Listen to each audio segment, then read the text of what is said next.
Most Madison High School students pass by this structure at 105 Ridgedale Avenue in Madison, New Jersey, on their way to school, not knowing about its historical significance. But this group of Madison High School history detectives participating in the Luke Miller House Forging History project now have a much greater appreciation for the house and its place in their community. My favorite part of the project was that it was something so close to home. It was a house that I drive past every day on my way to school, and I never knew what was there. So I thought it was fascinating to see what goes on in our own backyards. Noted author and New Jersey historian John Cunningham explains why this is such an historic treasure. I don't think there's any house quite like the Miller House in all of New Jersey. There are bigger houses, there are places where Washington slept, but this is a place where a blacksmith prospered, and this is a place that tells us about common life. And that's the one thing that we are most missing in our study of history. The 1.5-acre parcel of land on which the house stands was purchased from the Indians by early American settler David Burnett in the first half of the 18th century. He then sold the property to Andrew Miller, Luke Miller's grandfather. Built sometime between 1730 and 1750, the Luke Miller House is of the bank house variety. Town historian Mariana Holden says this modern-day schematic shows the house was built into the hillside to provide stability and insulation. It's probably the best example of what we today call green building, because it was built right into the ridge of Ridgedale Avenue, which runs east-west on and sort of perpendicular to Ridgedale Avenue itself.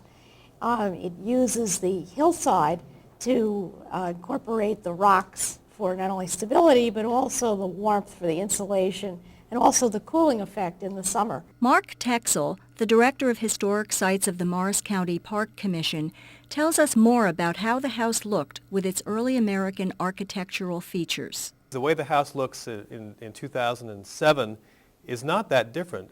One exception would be the house today is painted white, and at that time that would have been a luxury. So you would have seen a clapboard house of a fairly simple rectangular style with a hall, parlor, kitchen, basic features of a home, a chimney on each end of the building for heating the house, and that would have been it. And over the years, the clapboard weathered, and there's an account in 1901, I think, where it talks about the boards being a nice rich red color. So maybe it was built from cedar or chestnut or cypress or something local that was probably split by a sawmill and built that way. Maps of the area indicate that there were other buildings on the property, including a forge and a cider house. This forge, or blacksmith shop, was an area where iron bars, most likely produced locally and purchased by Luke Miller, were worked into a variety of products, such as axes and horseshoes. I think that blacksmith shop may have moved over time. The building that's there now is a newer building than would have been there in the 18th century, but they could have continued blacksmithing as a trade on that site for 100 years, because it was important for the local citizens to not just have their horses shod, but to make things from iron. In addition to the blacksmith shop, another prominent structure on the property was a cider house. Texel explains why this building was also important. If you were a farmer and you wanted to preserve your apples, the way to do that was to ferment that. You'd first crush the apples, extract the juice, and then you put that and you let that freeze. And of course, you skim off the ice, and what you're left with is the more alcoholic portion of your cider. And you could store that in a cider house or keep it in a cider house. So it's pure speculation, but my thought would be the cider house might be where they stored their hard cider, or where they made it, where they crushed their apples and then let it set and ferment. Especially intriguing to researchers is a brick-lined tunnel leading from the house to the blacksmith shop. Some believe the tunnel was a conduit leading to a cistern. Others say it may have served as a safe haven from Indian raids. And still others feel that it might have served as a station stop along the Underground Railroad in later years. Texel and Holden both have views on this interesting feature. First, Texel. What we think the tunnel may have been used for was a conduit for a cistern. Since it's made of brick, They found some similar ones like this with a long tunnel and a 5 to 7 foot brick vault, and it was used basically to hold water. And if there was a spring nearby, it's a way to capture the water and feed it into a chamber for holding for water. It's a very good possibility that it was used for Underground Railroad, simply because there's some reason it's called Miller's Station, and it passes along. Familiar that in the Underground Railroad there were conductors, there were station masters, and then there was the actual station, so it would make sense that it was a stop. It's likely it was used as a water feature. That might be the most logical explanation. And it's probably more unlikely it was used to shelter runaway slaves. Could it have been used as a place to hide from an Indian raid? Absolutely. Was it built for that purpose? It's one of those history's mysteries, I guess you could say. After hearing different interpretations about the property, U.S. history students at Madison High School became history detectives to learn more. These young scholars visited the Luke Miller house and property, Luke Miller's family gravesite, the Madison Historical Society, the Madison Library, the North Jersey History Center at the Morristown and Morris Township Library, and the Museum of Early Trades and Crafts in Madison, New Jersey, in order to dig up the past. They also interviewed local historians for perspective. Here's what they discovered. The local history of the region begins in the late 17th century with the early settlement of the area known as Bottle Hill. No one knows whether the name Bottle Hill stems from the irregular shape of the original 870-acre parcel that comprised present-day Madison, or was it for another reason? Bottle Hill Tavern was the reason the area got the name Bottle Hill as a sort of a common or colloquial name. We're actually part of Hanover Township, and because there was a tavern at the intersection of Ridgedale and Park Avenue, and most people were illiterate, they had a sign to be able to depict what was going on in this establishment. So there was a bottle, actual physical bottle, that hung from a pole on the hill of Bottle Hill. So that's how we got the term. Many of the settlers that eventually resided in the Bottle Hill area came from near and far, including the Miller family, who moved to this area from Long Island. The population consisted mainly of English and Welsh, although there were also Dutch, Scots, and Germans. Most of the settlers were members of the Presbyterian Church, a major religious as well as governmental power of the time period. During the Revolutionary War, George Washington favored this area because he knew the Presbyterian Church was strong and that he had allies, including Luke Miller, in and around Bottle Hill. It was Presbyterian country, and that's one of the reasons why Washington came to the area, because he knew that where the Presbyterian Church was strong, so would popular emotion be in his favor or in favor of the war. The new settlers were attracted by the rich farmland and flowing streams which could be used to power a grist mill, and later attracted by the iron ore embedded in the hills. The availability of iron would become particularly crucial to the Miller family, who were in the blacksmithing trade, and to the Revolutionary War effort. Iron was a key natural resource, and in fact it really spurred the whole settlement of much of Morris County.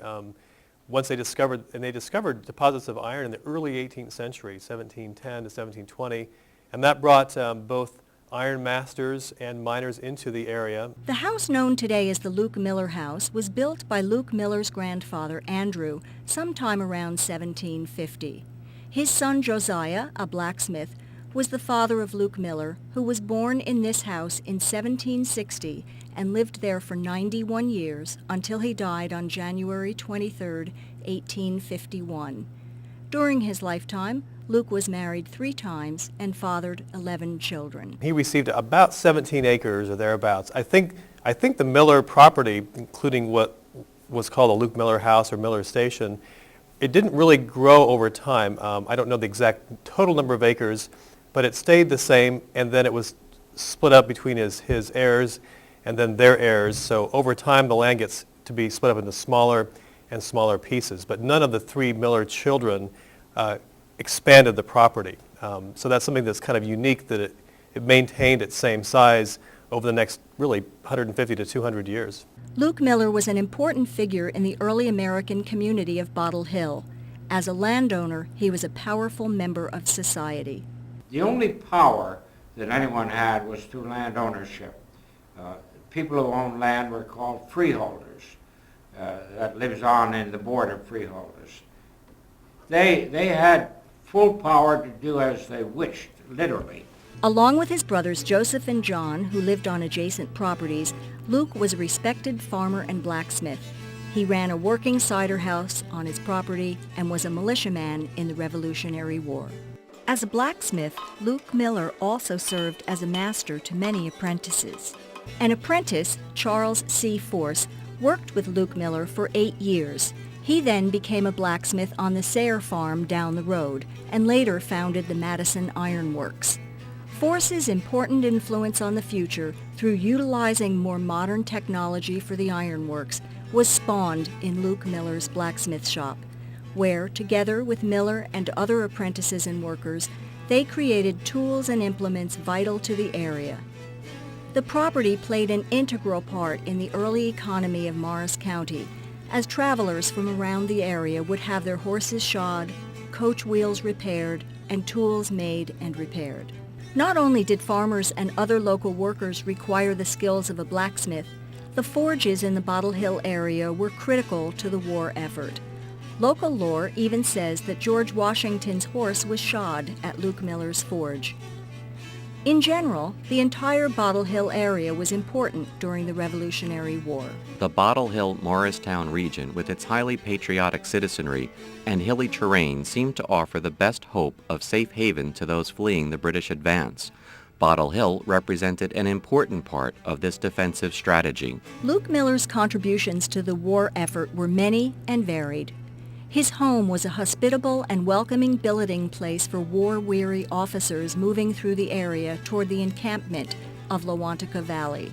The home was situated strategically between an outpost in Chatham and General Washington's headquarters in Morristown. Both officers and men received welcome there, and many distinguished men frequented the house. As far as supporting the American Revolution, both in 1777 and again in 1781 during the two Lawantaka encampments, the Millers played a key portion in billeting soldiers, in not only supplying ironwork such as shoeing horses for Washington's troops. The historical record suggests that General Washington may have visited the Miller homestead while in Bottle Hill, meeting with General Mad Anthony Wayne, who was residing in the historic Sayre House, which still stands a mile up the road from the Miller House. Luke Miller's own military contributions occurred in 1776, when he joined the militia. Luke Miller's pension application states, In the month of June 1776, he turned out and went into service as a volunteer when the British troops landed at Staten Island.